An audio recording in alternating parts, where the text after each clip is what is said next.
안녕하세요. 화가제 김진석입니다. 오늘은 동아시아의 천문학에 대해서 설명해 드리려고 합니다.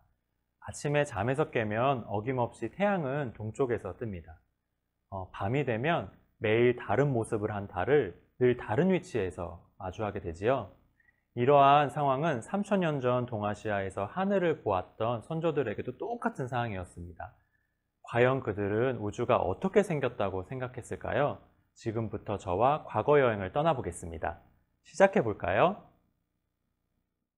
옛 사람들은 지금 내가 있는 그 자리에서 우주를 살폈습니다. 그래서 가장 기본이 된 사고가 내 머리 위에 하늘이 있고 발 아래 땅이 있다는 관념이었습니다. 나에게 가장 직접적으로 보이는 광경이기 때문입니다. 기원전 200년부터 기원 후 8년까지 지속됐던 한나라 정기에 출판된 열자와 회남자라는 책에서 이 사고의 원형을 볼 수 있는데요. 우선 열자에서는 다음과 같이 말하는 내용이 있습니다. 맑고 가벼운 것이 위로 올라가 하늘이 되고 탁하고 무거운 것은 아래로 내려와 땅이 되었다. 다음으로 회남자에서는 이렇게 설명합니다. 우주는 기를 생하였고 그 기는 한계를 지녔다. 맑고 가벼운 것은 위로 떠올라 하늘이 되었고 무겁고 탁한 것은 응결되어 땅이 되었다. 그러므로 하늘이 먼저 이루어지고 나서 땅이 나중에 정해진 것이다. 두 문헌은 모두 맑고 가벼운 기가 위로 떠올라 하늘이 되었고 무겁고 탁한 기가 가라앉아 땅이 되었다고 설명하고 있습니다. 내 머리 위의 하늘과 내 발 아래의 땅이 어떻게 만들어졌는지를 기의 생성 원리로 추론하고 있습니다. 이 기라는 개념이 또 중요한데요. 이것은 충분한 설명이 필요하니 다른 영상에서 자세히 다뤄보도록 하겠습니다.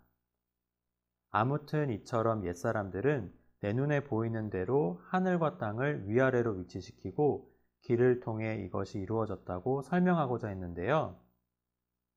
조금 시간이 지나면 보다 구체적으로 하늘과 땅이 어떤 구조로 이루어져 있는지에 대해 논의를 발전시켜 갑니다. 기원 후 25년부터 220년까지 지속된 한나라 후기에 편찬된 주비상경은 천문 수학서인데요. 다음과 같은 기록이 있습니다. 모난 것은 땅에 속하며 둥근 것은 하늘에 속하니 하늘은 둥글고 땅은 모나다. 하늘이 위, 땅이 아래라는 생각에서 보다 발전하여 하늘은 둥글고 땅은 모난 모양이라고 좀 더 구체적인 우주의 구조를 제안합니다. 이런 생각이 더 이어져서 개천설이 성립하게 됩니다. 개는 덮는다는 뜻인데요. 말 그대로 하늘이 땅을 덮고 있다고 주장하는 설을 말합니다. 하늘이 어떻게 땅을 덮고 있는지에 대해서는 다양한 모형이 있었는데요. 둥근 평면으로 이루어진 하늘과 네모난 평면으로 이루어진 땅을 가정하기도 했고요. 천체 운행에 대한 설명력을 좀 더 확보하기 위해 방구로 된 하늘과 우산 모양으로 된 땅의 모형을 제시하기도 했습니다. 그런데 개천설의 가장 큰 특징은 하늘이 땅을 덮고 있지만 서로 떨어져 평행하게 있다고 가정했다는 점입니다. 해와 달 같은 천체는 땅과 떨어진 저 위의 하늘에서 운행되고 있다고 설명한 것이지요.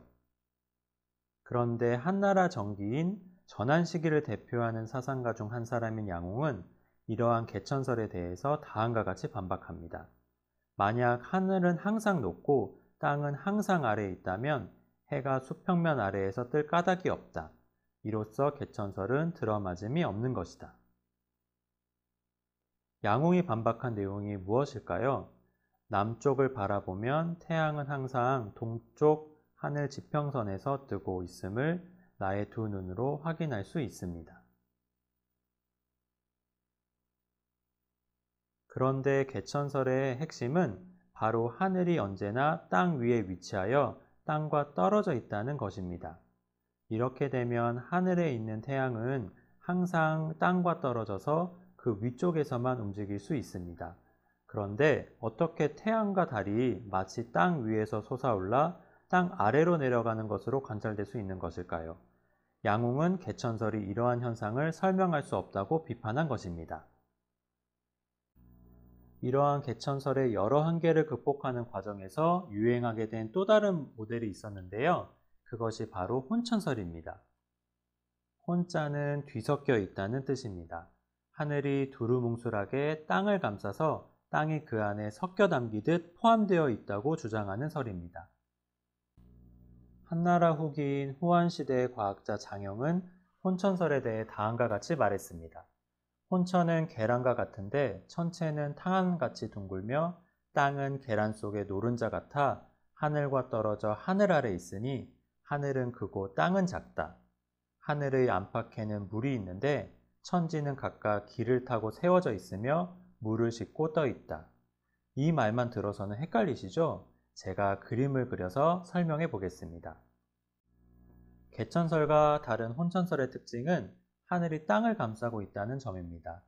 혼천설에 의하면 하늘의 크기를 365와 4분의 1도라고 설정하여 1년이 365.251인 것을 적합하게 설명하고 있습니다.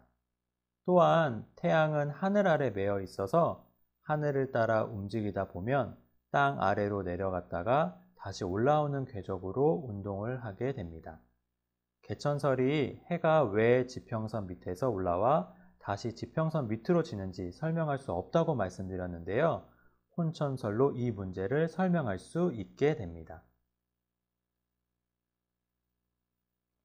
혼천설은 이렇게 개천설의 여러 가지 한계를 극복한 모델로 평가받아 당시 동아시아에서 천문 관측 이론으로 독보적인 위치를 선점합니다. 혼천설의 모형이 태양과 달의 운동, 계절에 따른 낮밤의 길이 변화 등을 설명하는 데 알맞았기 때문입니다. 하지만 어떻게 하늘 안팎에 물이 있을 수 있는지, 그리고 일월성신, 즉 해와 달과 별들이 그 물속을 지나가는 것이 가능할 수 있는지 비판을 받기도 했습니다. 하지만 이후 성리학의 창시자 주자 역시 혼천설을 채택하여 자신의 이론을 심화시키는 데 활용하였습니다. 그러나 16세기 말 카톨릭 선교를 위해 중국에 온 마테오 리치에 의해 서양 천문학이 유입되면서 혼천설은 점차 그 지위를 잃게 됩니다. 지금까지 동아시아의 천문학을 간단히 설명드렸습니다. 이 영상을 보면서 동아시아의 옛 천문학이 현대과학과 너무 동떨어졌다고 느끼셨을 수도 있을 것 같아요. 하지만 오늘의 영상은 동아시아 선조들의 풍부한 사유 중에서 우주의 구조를 어떻게 생각했는지에 대해서만 한정지어 소개해드린 내용입니다. 옛사람들의 우주에 대한 이해는 인간의 삶에 대한 통찰과 연결되어 있기 때문에 따로 떼내어서 그것만 설명하면 오해의 소지가 조금 있을 수 있습니다. 다음 기회에 동양의 지혜가 천문학이 어떻게 내포되어 있는지 좀 더 자세하게 설명을 해드릴게요. 오늘은 개천설과 혼천설이 무엇인지 정도만 알고 계시면 좋을 것 같습니다. 그럼 다음 영상에서 찾아뵐게요. 감사합니다.